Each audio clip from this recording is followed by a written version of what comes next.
Hello students. So in this series of question paper discussion, this is our last paper. Question paper discussion की series में ये हमारा आज last paper है and class 3 English का। तो इसको देखते हैं फटाफट। और नेक्स्ट वीक से जैसा कि मैंने कहा था, अब आपको मैं ये वीक का टाइम दे रही हूँ। चारों पेपर्स मैंने आपको दिखा दिए, English, Hindi, maths, EVS.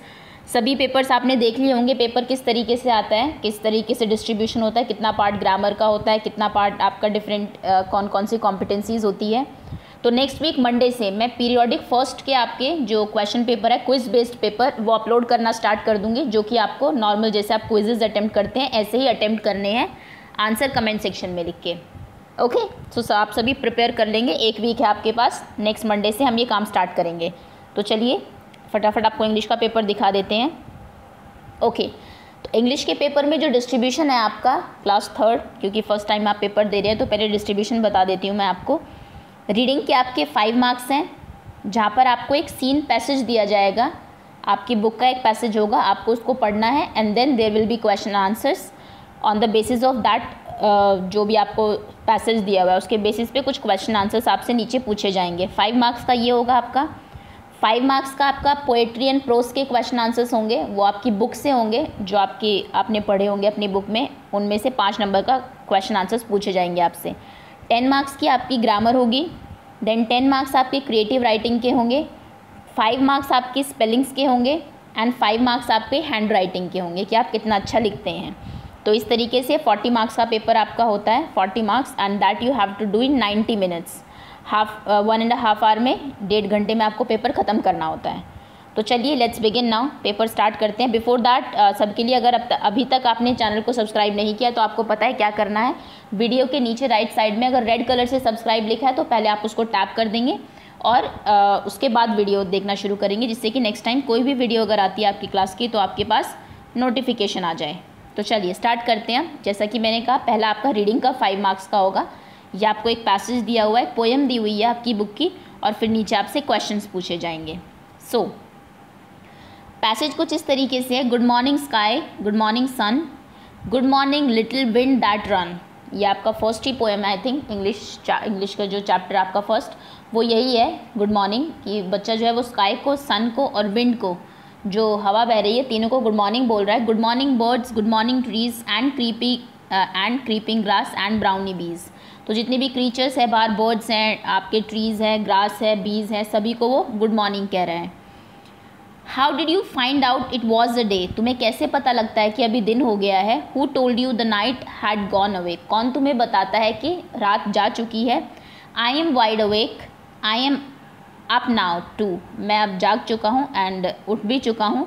I will be right out to play with you. मैं आ रहा हूँ अभी तुम सबके साथ खेलने के लिए। सो ये आपका पैसेज है। अब इसके बेसिस पे क्वेश्चन आंसर्स देख लेते हैं क्या है। So the very first question is give a suitable title to this para. ये जो आपको पैराग्राफ दिया हुआ है, इसका टाइटल पूछा हुआ है, इसको एक टाइटल दे दीजिए। तो जो आपकी बुक में पहली पोएम जो है उसका जो टाइटल है वही आप यहाँ पर लिख सकते हैं। क्या टाइटल है उसका? Good morning. तो आप गुड मॉर्निंग ही लिख देंगे यहाँ पर, गुड मॉर्निंग।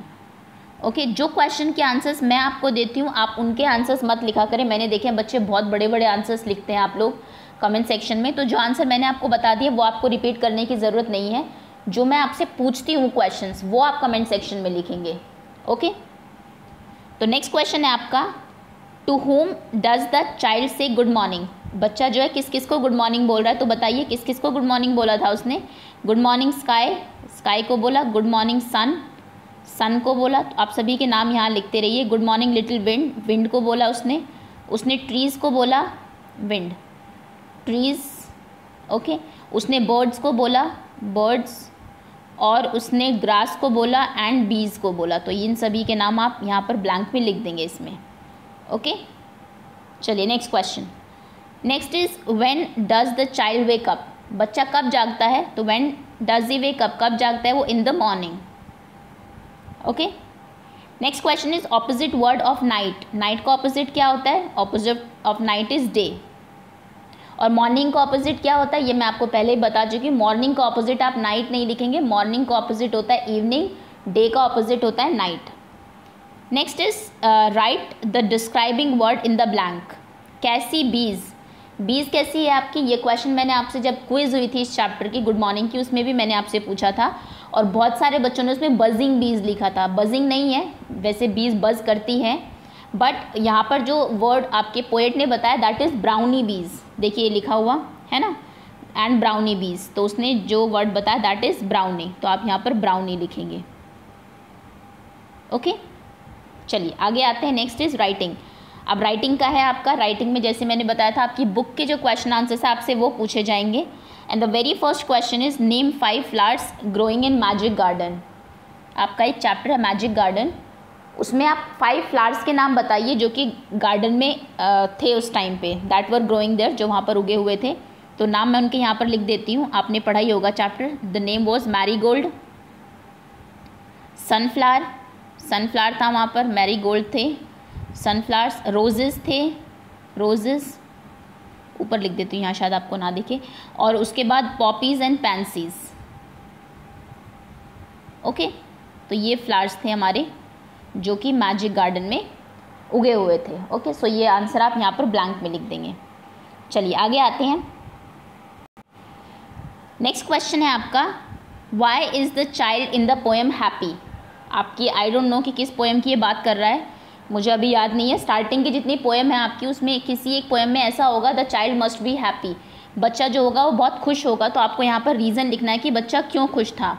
आप एक काम करेंगे, क्योंकि इसका आंसर मुझे नहीं आता है, आई डोंट नो कि किस चैप्टर के पोएम का ये पूछ रहा है कि किस पोएम में बच्चा खुश था। अगर आपको ये क्वेश्चन किसी पोएम में मिलता है तो आप इसका आंसर मुझे कमेंट सेक्शन में बताएंगे, ठीक है, कि बच्चा खुश क्यों था। आप पोएम का नाम भी लिख सकते हैं कि मैम ये इस पोएम का क्वेश्चन है, और उसके बाद आप आंसर भी लिखेंगे। Next is name the 2 birds in the poem. ये मुझे पता है, ये बर्ड टॉक का आंसर है आपका, और उसमें जो 2 बर्ड्स थे उनके नाम क्या थे। The name of birds are robin and jay, है ना, तो ये आप दोनों आंसर यहाँ पर लिख देंगे। चलिए आगे आते हैं। तो ये आपका 5 मार्क का रीडिंग का पार्ट हो गया, राइटिंग का पार्ट हो गया, जहाँ पर आपसे क्वेश्चन आंसर्स आपकी बुक से पूछे गए। नेक्स्ट है आपका ग्रामर, जो कि आपकी 10 मार्क्स की है। Fill in the blanks with suitable describing words from the clue box. आपको क्लू बॉक्स में कुछ डिस्क्राइबिंग वर्ड्स दिए हुए हैं, जैसे ब्यूटीफुल दिया है आपको, black, red, happy, tall and fat. Okay, ये डिस्क्राइबिंग वर्ड्स आपको नीचे फिल करने हैं। अ डैश वुमेन, वुमेन कैसी हो सकती है, वुमेन ब्यूटीफुल भी हो सकती है, वुमेन हैप्पी भी हो सकती है, वुमेन फैट भी हो सकती है, वुमेन टॉल भी हो सकती है। तो क्या लिखेंगे, हैप्पी वुमेन लिखते हैं। चलिए, वुमेन को वैसे भी हैप्पी ही रहना चाहिए, so a happy women. Okay, a dash rose, rose कैसा होगा, रेड हो सकता है, ब्यूटीफुल रोज़ भी हो सकता है, रेड रोज़ लिख देते हैं। चलिए, a red rose. Okay, a dash peacock, peacock कैसा हो सकता है, पीकॉक ब्लैक नहीं हो सकता, ब्यूटीफुल पीकॉक लिख देते हैं। ये डिस्क्राइबिंग वर्ड पीकॉक पे सही जाता है, पीकॉक जो होता है बड़ी ही सुंदर आपकी बर्ड है, so a beautiful peacock. Next is a dash man, man कैसा हो सकता है, मैन फैट भी हो सकता है, टॉल भी हो सकता है, हैप्पी तो हम पहले लिख चुके हैं, ब्यूटीफुल मैन नहीं हो सकता। देखिए, वुमेन आपकी ब्यूटीफुल होती है, और मेन जो होते हैं उनके लिए जो एडजेक्टिव यूज़ होता है that is smart, smart man. Okay, तो जब भी कभी आपको मैन के लिए या मेन के लिए कोई एडजेक्टिव देना हो तो आप स्मार्ट यूज़ करेंगे, ब्यूटीफुल नहीं करेंगे, ब्यूटीफुल मैन ये नहीं होता है। ओके, सो मैन कैसा होगा आपका, टॉल मैन कर देते हैं। चलिए, अ टॉल मैन, आप किसी को भी किसी में फिल कर सकते हैं, बस सूटेबल होना चाहिए, उसको सूट करता हो जिसके बारे में बात हो रही है। तो ये फर्स्ट आपका फिल हो गया। आगे आते हैं, singular and plural. Children, children आपका प्लूरल वर्ड है, इसका आपको सिंगुलर बनाना है। चिल्ड्रन का प्लूरल होता है, सिंगुलर होता है, सॉरी, चाइल्ड। इसमें जो आप मेन मिस्टेक करते हैं वो मैं बता देती हूँ। आप चिल्ड्रन का प्लूरल चिल्ड्रंस लिखते हैं, मैंने बहुत बच्चों को ऐसे देखा है। तो बेटा जी, चिल्ड्रंस कोई वर्ड होता ही नहीं है, एक्चुअली में वर्ड होता है आपका चाइल्ड, और चाइल्ड का प्लूरल होता है चिल्ड्रन। ओके, तो इसमें चिल्ड्रंस मत लिखना, चिल्ड्रंस आप लिखेंगे तो बिल्कुल गलत माना जाएगा, और कभी चिल्ड्रंस बोलना भी मत। चिल्ड्रन इटसेल्फ एक प्लूरल है चाइल्ड का। ओके, सो इसका आप सिंगुलर लिखेंगे, इसका सिंगुलर होगा child. Next is marigold, marigold आपका सिंगुलर वर्ड है, तो यहाँ पर आप इसका प्लूरल लिखेंगे। Plural of marigold is marigolds.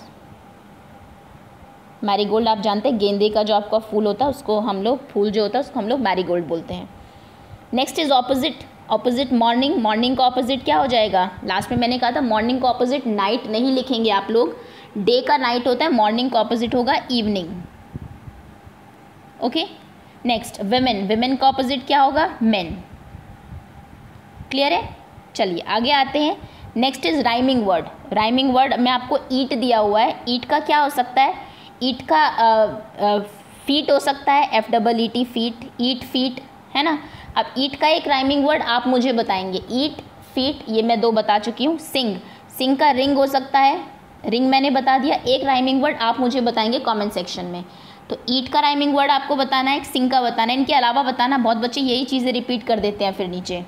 Okay, और चलिए सिंगुलर प्लूरल भी आपसे पूछ लेते हैं। आप मुझे माउस का प्लूरल बताइए, क्या होगा? माउस एक होता है, इसका प्लूरल बताइए। मैं एक हिंट आपको दे देती हूँ, माउस का प्लूरल माउसेज नहीं होता है। आप बहुत सारे बच्चे माउसेज लिखेंगे कमेंट सेक्शन में, तो वह मैं आपको पहले बता देती हूँ, माउसेज नहीं होगा। आप मुझे बताएंगे अब कि क्या होगा इसका प्लूरल। चलिए आगे आते हैं।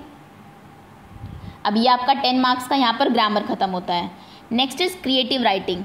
क्रिएटिव राइटिंग में आपको कुछ लिखना होता है, कुछ वर्ड्स आपको दिए होते हैं या फिर पिक्चर दी होती है। सो यहाँ पर आपको दिया हुआ है right 5 sentences on birds using the following words. आपको कुछ वर्ड्स दिए हुए हैं, उनको यूज़ करके आपको बर्ड्स के बारे में 5 सेंटेंसेज लिखने हैं। वर्ड्स हैं आपके nest, water, chop, fly, sky, wings. So क्या लिख सकते हैं आप एक तो ये लिख सकते हैं, birds can fly in the sky. Bird जो है स्काई में फ्लाई करती है, वो उड़ती हैं आसमान में, या फिर हाई इन द स्काई, आसमान में ऊंचे तक उड़ सकती है। एक आप लिख सकते हैं, दे ईट इंसेक्ट्स, वो इंसेक्ट्स खाती है। एक आपका क्या हो सकता है, birds make nest to live, रहने के लिए वो क्या बनाती है? अपना घोंसला बनाती है। और क्या लिख सकते हैं, birds can't live without water. अगर आपको पानी का बनाना है तो, जैसे आप बिना पानी के नहीं रह सकते, बर्ड्स को भी पानी की ज़रूरत होती है। इसलिए कहा भी जाता है आपको कि जब बहुत ज़्यादा गर्मी होती है तो आप अपनी घर की छत पर क्या करना चाहिए आपको, पानी का, बर्ड्स के लिए कुछ पानी का आप कोई पॉट रख दीजिए, मिट्टी का कोई बर्तन या कोई भी बर्तन आपके घर में हो, जिससे कि, क्योंकि बर्ड्स जो है वो पानी को ढूंढती रहती है। जैसे आपको गर्मियों में पानी चाहिए, ऐसे उनको भी पानी चाहिए होता है। और क्या हो सकता है बर्ड्स के बारे में, birds chop early in the morning, है ना। Bird start chirping early in the morning. कोई भी आप बना सकते हैं, विंग्स को लेके बना सकते हैं। Birds have beautiful wings, birds fly using their wings. कोई भी आप 5 सेंटेंसेस आपको बनाने हैं बर्ड्स के बारे में, जो भी आप बना सकते हो इनको यूज़ करिए। अपनी तरफ से भी आप कोई sentence without using these words भी आप लिख सकते हैं, बट वो बर्ड्स के बारे में ही होना चाहिए। ओके, चलिए आगे आते हैं। नेक्स्ट क्वेश्चन इज, ये 5 लाइनों सीखी है। Next question is, what would you like to grow in your garden. आप अपने गार्डन में क्या क्या चीज़ें ग्रो करना चाहेंगे। राइट 3 सेंटेंसेज, आपको 3 सेंटेंसेज लिखना है। जैसे एक इसने लिखा हुआ है, in my garden I would like to grow jasmine. मैं अपने गार्डन में जैस्मिन उगाना चाहती हूँ। आप क्या उगाना चाहेंगे ये आप खुद भी लिख सकते हैं। देखिए आगे के जो वर्ड्स हैं आपकी एज इट इज़ रहेंगे। In my garden I would like to grow, क्या, मैरीगोल्ड, मैं अपने गार्डन में मैरीगोल्ड उगाना चाहती हूँ। In my garden I would like to grow roses, मैं रोजेज़ उगाना चाहती हूँ। ज़रूरी नहीं है फ्लावर्स ही हो, आप कोई वैसे भी लिख सकते हैं, किसी और ट्री का नाम भी लिख सकते हैं, किसी फ्लावरिंग किसी फ्रूट वाले ट्री का नाम भी लिख सकते हैं, कोई भी जो आप अपने गार्डन में उगाना चाहते हो। तो आप क्या काम करेंगे, अब 3 पेड़ों के नाम मुझे बताना है सिर्फ, that you would like to grow in your garden. ये आप मुझे कमेंट सेक्शन में बताएंगे। 3 ऐसे किसी भी ट्रीज़ का, फ्लावर्स का, किसी का भी नाम आप मुझे बताइए, 3 चीज़ों के नाम जो आप अपने गार्डन में उगाना चाहते हैं। पूरा सेंटेंस नहीं भी लिखेंगे तो भी चलेगा, आप खाली नाम ही बता दीजिएगा। चलिए नेक्स्ट, अब लास्ट है हमारा, नेक्स्ट है हमारा सेकंड लास्ट। स्पेलिंग आपके 5 मार्क्स की है। जैसा कि मैं हमेशा कहती हूँ कि जो भी आपकी स्पेलिंग्स आती है किसी भी चैप्टर में, जो डिफ़िकल्ट वर्ड्स होते हैं आप उनको लिख के प्रैक्टिस करिए, क्योंकि एग्जाम में 5 मार्क्स की स्पेलिंग्स हैं आपकी। तो देखिए, first word is people, PEOPLE। So यहाँ पर आप ओ फिल कर देंगे। Next is sleepily, what is this, sleep, हाँ sleep, SLEEPILY। Okay, next is thirsty, THIRSTY। Next is pretty, PRETTY। Next is garden, no gardeners, GARD, gardeners, GARDENERS, gardeners. Okay, तो ये हमारे blanks हो गए, ये आपको फिल करने हैं। स्पेलिंग्स आपकी बहुत तरीके से आती हैं, कई बार ऐसा भी होता है वो आपको गलत स्पेलिंग दे देते हैं, आपको उसको सही करना होता है। ओके, चलिए नेक्स्ट आपकी हैंड राइटिंग है। हैंड राइटिंग में आपको यहाँ पर कुछ लाइंस दी जाती है, अभी इसमें मिसिंग है वो, और आपको वहाँ यहाँ जो नीचे होती है आपकी लाइंस, उसमें सुंदर सुंदर उसको लिखना होता है। ओके, उसके आपके 5 मार्क्स होते हैं। सो ये हमारा पेपर था, दैट इज़ ऑल। चारों पेपर हम लोग डिस्कस कर चुके हैं। अब आप लोग अपनी प्रिपरेशन स्टार्ट कर दें। आपको समझ में आ गया होगा पेपर कैसे आते हैं, क्या क्या चीज़ें उनमें पूछी जाती है। नेक्स्ट वीक से आप लोगों के पीरियोडिक फर्स्ट के टेस्ट एग्ज़ाम्स स्टार्ट हो जाएंगे। Okay, thank you so much for watching.